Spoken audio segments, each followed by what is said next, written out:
You are exhausted, genuinely, deeply, bone level exhausted. And someone tells you, just rest, take a break, do nothing for a while. And something in you immediately resists. Not because you don't want to. You want to desperately. The moment the doing stops, something uncomfortable moves in. Guilt, the feeling of falling behind. This is what I want to be, but it's slipping away. Maybe tomorrow I'll start.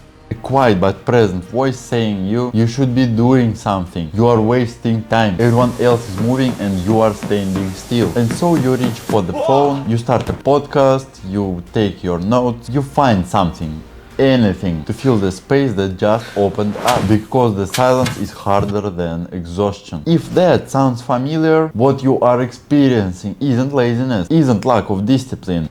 That's a 10 days of workout. It's a wound, and it has nothing to do with productivity.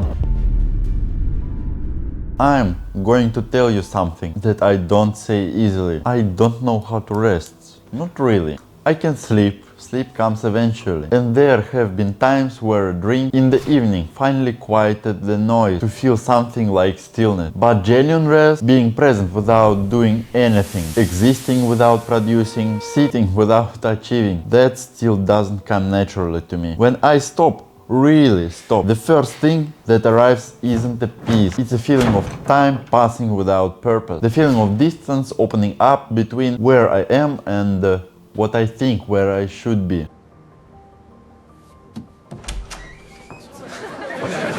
And I know this about myself. I've looked at it directly. I understand where it comes from. But understanding it and being free of it are two different things. What I've learned through years of personal therapy, through real self-examination, that is my inability to rest is not a productivity feature. It's a protection mechanism. And the thing that it's protecting me from is something the most ambitious people don't want to look at. Let's talk about what's actually happening when the actual rest feels wrong. For many people, especially for people with ambition, with a history of difficulty, with something to prove, constant activity is not discipline. It's a coping mechanism. When you are moving, working, building, producing, you are not in the silence. And the silence is where the things you haven't processed lie. The unresolved grief, the questions you don't want to ask, the feelings that don't have names yet, the gap between where you are and where you deeply you should be. Activity keeps all that at manageable distance. Rest brings it close. Psychologists call this hyperproductivity as avoidance. It's not the same as genuine drive or ambition. Genuine drive comes from wanting to move towards something. Hyperproductivity as avoidance comes from not wanting to stop, because stopping means feeling something. The difference is subtle from the outside. From the inside it feels completely different. Genuine momentum feels expansive. Avoidance-driven productivity feels like running. There's also what's called hustle trauma, a generation that absorbed the message through social media, through culture. What is happening? I won't let this define me. Through comparison, that rest is for the weak, that sleep is for people without goal, that if you are not building at every available moment, you're falling behind some mysterious standard. This message went in deep, not just as an idea, as felt reality. The body learned to associate stillness with danger, with falling behind, with feeling left, with becoming nothing. And bodies don't unlearn that quickly. Here's what actually chronic inability to rest do for you. Physically, the research is clear. Cortisol stays elevated. I can't do this anymore. I'm so tired. Okay.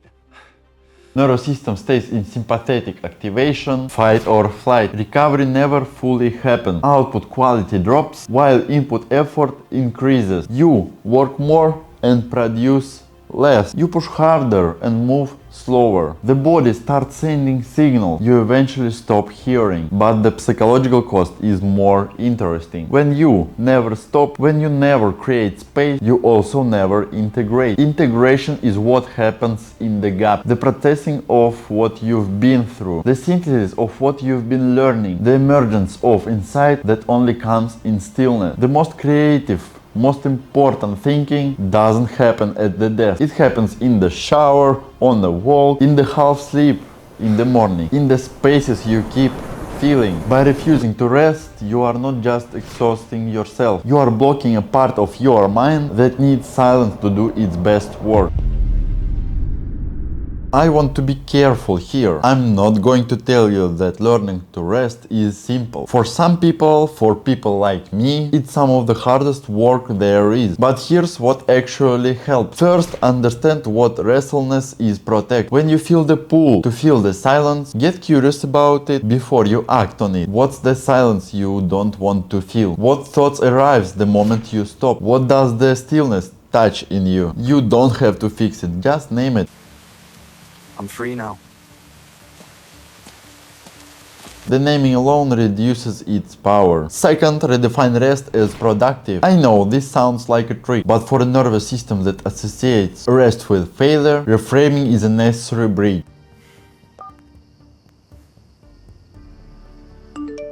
Rest is when your nervous systems recovers. Rest is when your brain integrates. Rest is when creativity regenerates. You are not falling behind when you rest. You are building a capacity to move faster when you will start again. This isn't a spiritual advice. This is a neuroscience. Third, start with structured, unstructured time. For people who can do nothing, give the nothing a container. 20 minutes, phone away, no input, just exist. Let whatever comes, come. Don't chase it, don't solve it. Just let it move through. It will be uncomfortable at first. It gets easier. And what starts to emerge in that places, thoughts, the clarity, the feeling, is often the more valuable than anything the productivity was building toward.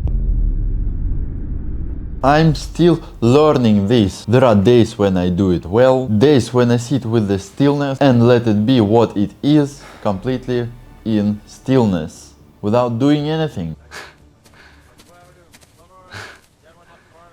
Yeah. And what I find there when I stay is not a disaster I was avoiding. It's usually just me. The parts of me that don't get hurt when I am always moving. The inability to rest isn't a character flaw. It's information. It's telling you that somewhere inside, something inside needs your attention. Not optimization and not productivity. Just attention. The voice that says you should be doing something is not your ambition. It's your fear. And fear is not a good enough reason to spend your whole life running. You are allowed to stop. Not because you earned it, not because everything is finished, but because you are a human being, not a human doing. And you deserve to know what stillness actually feels like. Tell me in comments what arrives when you try to rest, press like and subscribe. So let's grow together, we will go deeper. And see you in the next one. Have a good flight, fam.